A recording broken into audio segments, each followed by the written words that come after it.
So I made this device, which is a basically a fencing pelt post, and I attached a junior boxing set pole, whatever, which has got a spring and a pole and a bit which you can fasten the punching bag. Took the punching bag out and I put a spare blade.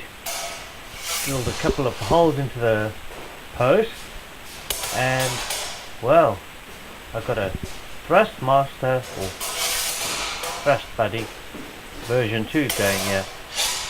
So this is me just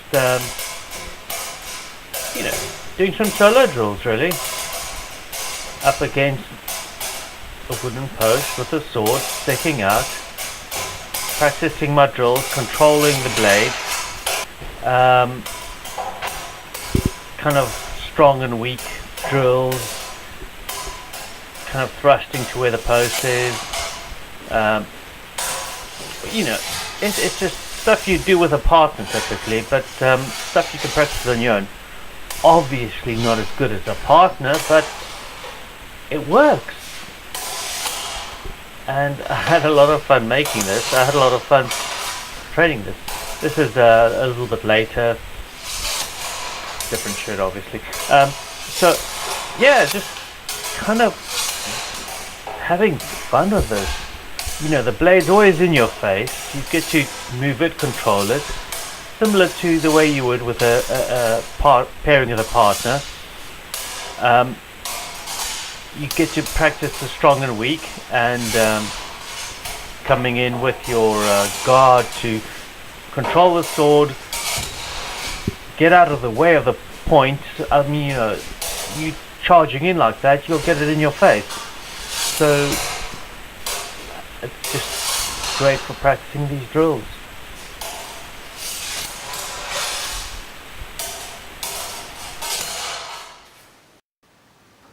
So I've got my spare sword attached to this kids boxing bit, which has got a lovely spring on the end.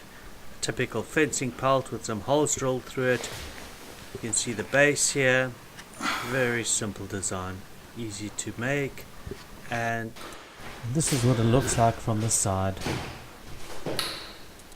Hi everyone, so what I've made here is I guess a continuation from an earlier project. The Thrust Buddy. This guy you can punch, because you see you've got a spring here. Normal pelt thingy there. So let's take a rape here and yeah, he comes back.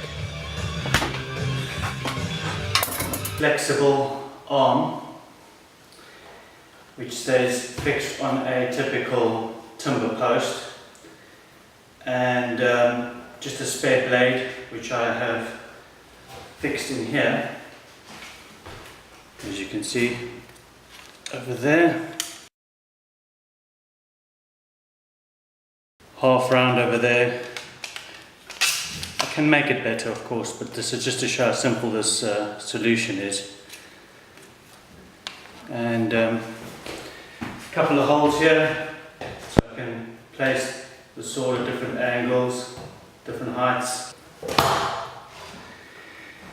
It doesn't fall back. It's just a typical,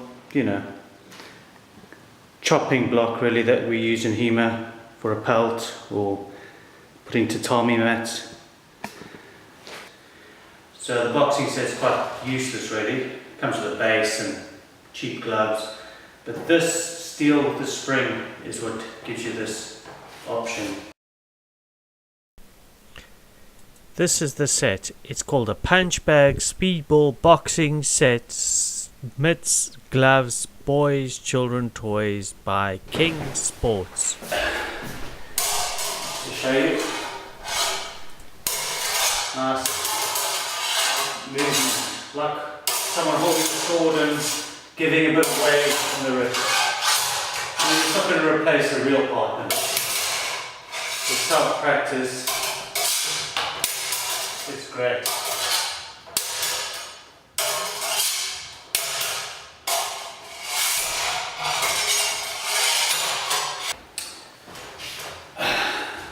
Hope you like it.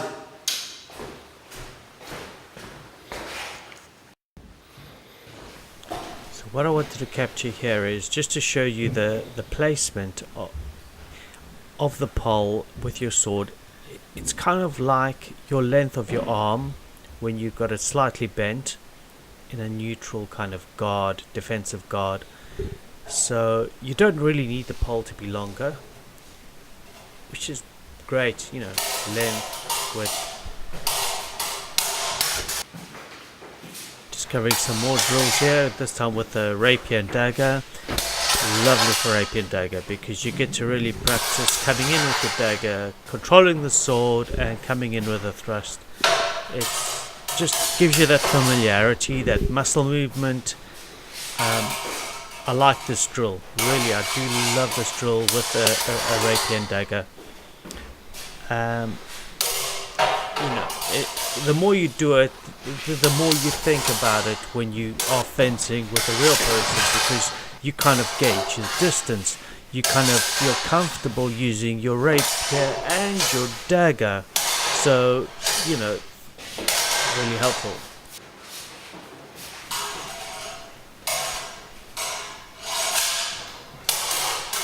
Just controlling the sword, strong and weak. Dagger coming. Under over, yeah. Lovely drills. Things you do when you were practicing with a partner. And, you know, coming in from the left, from the right, different options. Will it work in a real match? I don't know. But, you know, you need to get that practice, that familiarity.